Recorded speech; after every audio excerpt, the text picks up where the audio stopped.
welcome to Iroko Critic. Critics with receipts. I'm Mrs. Critic. And I'm Mr. Critic. And today we're treating you to some roleplay. As always, I'm all that is good and kind in the critic couple, so I'll be doing the good. I'm the orange and teal monster who is here to tell you why Mrs. C is wrong.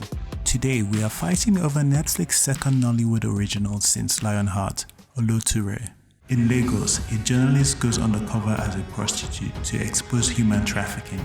What she finds is a world of exploited women and ruthless violence. Come on, love, let's do this. So we've been crying for fresh news stories, and while the concept was not fresh, the story was. I don't know the last time, if ever, I've seen someone go undercover in Nollywood, especially a journalist. We just finished waxing lyrical about the lost Okoroshi for its fresh story, so let's give Oloture some credit.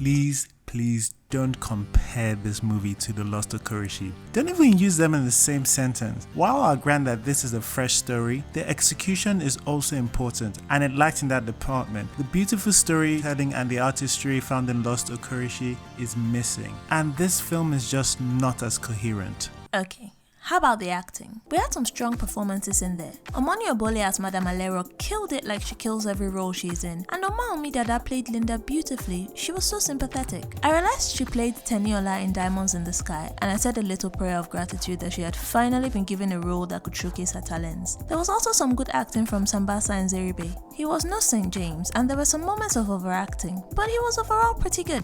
I'll give you that. But what about the rest of the cast? I noticed you didn't even mention the lead. Sharon was just, she wasn't bad, but she was just there. I found her acting underwhelming. Her acting as a sex worker was so over the top, but I'll cut her some slack because, she was acting as a journalist, acting as a sex worker. Did I tell you that I was a very good actress at school? Lies. Oh, lies! But the rest of it was just blah. Like, not bad, just blah. Like most of the other male characters. How about the technical stuff? There was a long take at the beginning. In fact, I enjoyed the beginning scene. The music in the background hit just right, and the long take could only have been possible if they had put effort into rehearsing before shooting.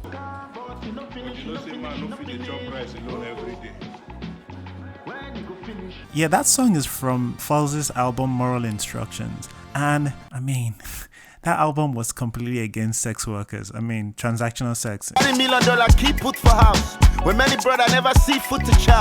And many sister call a prostitute around just to make sure they keep something in account. You've turned yourself into a commodity.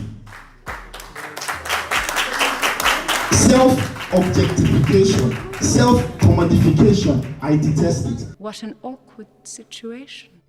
But anyway, the shaky cam was distracting, and I didn't see the point to it for that long take. It feels like this is going to be a new drone shot for Nollywood.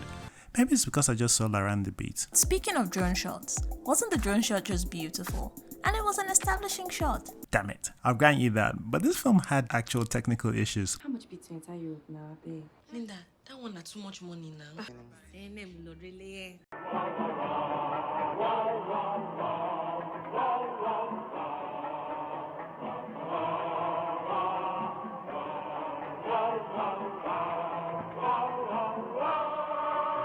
Okay, fine, but Mr. Teal and Orange. The film had an array of colors, and every instance of teal and orange I noticed seemed natural. Yeah, okay, so I wasn't drowning in teal and orange, but the colors were dull. It just looked ugly in so many scenes. Yes, but that was keeping in theme with the movie. It was dark and gritty. This wasn't the shiny high-life Lagos that Nollywood has been obsessed with in recent years. It was a dark subject matter with scary characters. Frankly, it was an ugly world the story took us into, and the color grading was an interesting tool used to tell the story. Right. Sure, you're looking for artistry. Yeah, okay, I applaud them for trying a gritty story. In fact, it could have been a brilliant movie if some major changes had been made, but it turned into a joyless PSA, reminiscent of Diamonds in the Sky, only without the sympathetic lead. I thought we agreed Linda was sympathetic, and her baby sister Beauty was as well. I said lead. What does it say when the people you cared about were side characters? No, supporting, not side. But that's beside the point. Our lead character was bold, brave, and extremely stupid and unsympathetic. She was a journalist who took her job very seriously and was willing to go to extreme measures to do it. Okay, but why? What are her motivations? What is driving a normal human Nigerian without law enforcement backing to put herself in such dire situations?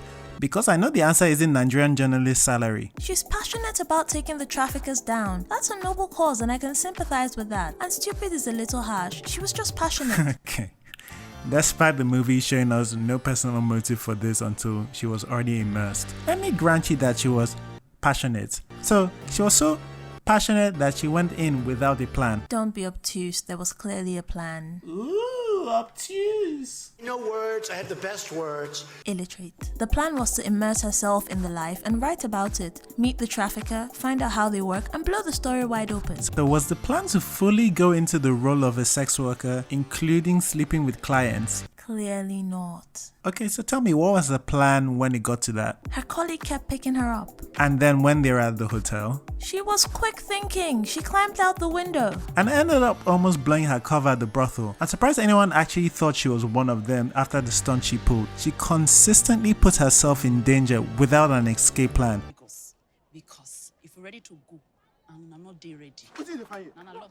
Clearly too stupid to be an undercover reporter. People didn't suspect her just because the script didn't want them to suspect her. You go climb window, come off where they go pay you money, Abi? That's a little harsh. No, it's not. I went through this film asking, What the are you doing? So many times. She verbally passed information in places where she would be caught with severe consequences. She goes by the name of Alero. I can't talk right now. Just listen to me carefully. And that whole rape scene. Are we about to start victim blaming? Of course not. Rape is a serious crime and all rapists should be held accountable. Also, sex workers have the right to withdraw consent without being raped. That being said, Ehi walked into that scenario with her two eyes open. Oh, good lord. Okay, calm down. Before you bring out the pitchforks, she decided to go to that party so she could get closer to the trafficker. She was told in the car that she had to do whatever the men wanted, and she consented. Anything when the men want to, I will give them. And you hear me so? Yes, ma'am.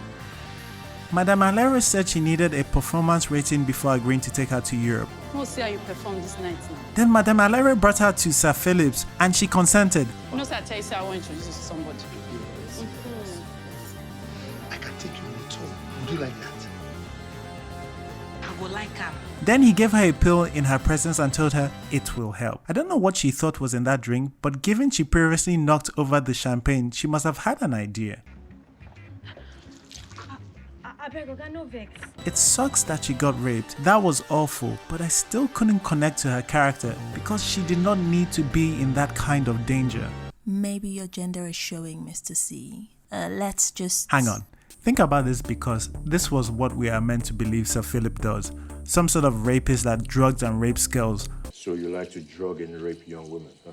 But what evidence is there to buy into this? Did you miss the rapey part? Yeah, we know she was raped because we saw things from her perspective. On Sir Patrick's side, he paid this madam for girls to come to his party. At his party, which he has paid for girls to come to, the madam offers him a girl. You know, sir, I tell you, sir, I want to introduce you to somebody. The girl agrees. I would like her. They go to his room. She cries for cramp. He offers something that will help her with it.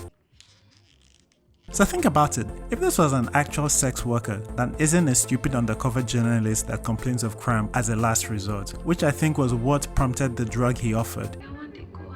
No worries, I can take care of that. We don't actually know that he goes around drugging people to rape them like the film is trying to make us believe. This is what he does for fun. He drugs women and he rapes them. Okay, who just carries a rape drug on them if they're not a rapist? Okay, fair enough. Moving on. The story seemed realistic. There was the scene where the bad guy caught Ehi and carried her to the bus quite roughly, bumping her head on the way. It was realistic. Sorry, Prince. She's my queen. The reason why I am alive. The delay of the Nigerian police force as well, the bribery at the border, and all that stuff. I've seen documentaries on sex trafficking and the process seemed consistent with the stories of survivors. The speed of evacuation, the shrine, the not legally binding but enforceable contracts. Everything There was a lot of attention to detail and it was quite well researched. Yeah, but that seemed surface level. I mean, did you learn anything new from this movie? Someone else might have. Was there anything new enough that was worth Ehi buying her way into sex slavery and helping someone to her death? Okay, Ehi made some questionable decisions. Very many stupid decisions. Ehi made some questionable decisions over the course of the film, and a lot of her progression was plot armor. However, many everyday people make a series of bad decisions that get them into straits that bad. Some are desperate to change their lives, and some people like Linda's sister just find themselves in these situations through no fault of their own. So do you see my point? There were many other characters that I cared about. The other trafficking victims who had no idea the cruelties they would face, and people like Beauty. In fact, that would have been a more interesting story. Linda trying to give her sister a better life, and Beauty naively trusting her sister's promise of a better life in Europe before falling into a life she didn't plan for. I agree that Linda and her sister have a very interesting story worth exploring. What I am saying is that this movie seems to resonate with a lot of people I've seen online. It covers an important topic, and while many Nigerians might skip documentaries, they'll be more inclined to consume the content in form of a movie. Could the story have been told better? Yes, but I'm not ready to knock it just yet. At least we agree that it could have been done better. But be honest, did you really not find any cons at all? I'll admit I questioned a lot of her decisions, like calling instead of texting, but you've shat on this film enough, so I don't need to say anything else. How about you? Give me one good thing. Okay, I didn't notice a lot of ads, although if Lover's Zone is an actual app, then they are assholes for advertising it in the middle of a domestic violence scene. You no need that, make you just leave this guy. Eh? Why not just do like other girls? Join all these apps them like Lover's Zone. But times have changed with the internet and apps like Lover's Zone. Mr. C, I said it positive nah. I'm sorry, that's not my job. What about the ending? Wasn't it nice that it did something different and left it open? Nope, it's just like it wanted to set itself up of part 2 without finishing off part 1. I'm not sure why this film is named Oloture. Aside from her not being an interesting and very stupid character, the movie's strength is in the showcasing of the sick human trafficking world in Nigeria. You said a good thing, you said a good thing! Whatever. Alright guys, did you see Oloture? What did you think? Keep your pitchforks away, this was roleplay. We tried to show the arguments from both camps of viewers, so tell us which camp you fall into or if you're undecided. So, Mr. C, would you recommend? Yeah, I actually think I would. As much as I didn't think it was the greatest film, I want different stories to get more views, so filmmakers can feel motivated to make a range of stories with the confidence that Nigerians will watch it. And it wasn't like it was a waste of time. It wasn't even a bad movie.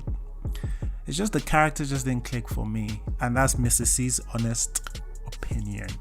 How about you? I'm so torn because I agree with where you're coming from and I'll probably recommend it for that reason, but I will not be watching it again. That's it from us guys. Follow us on Instagram and Twitter where we give all of our updates. Leave a like or dislike and subscribe if you're here to stay. See you next Sunday. Bye bye. Bye bye.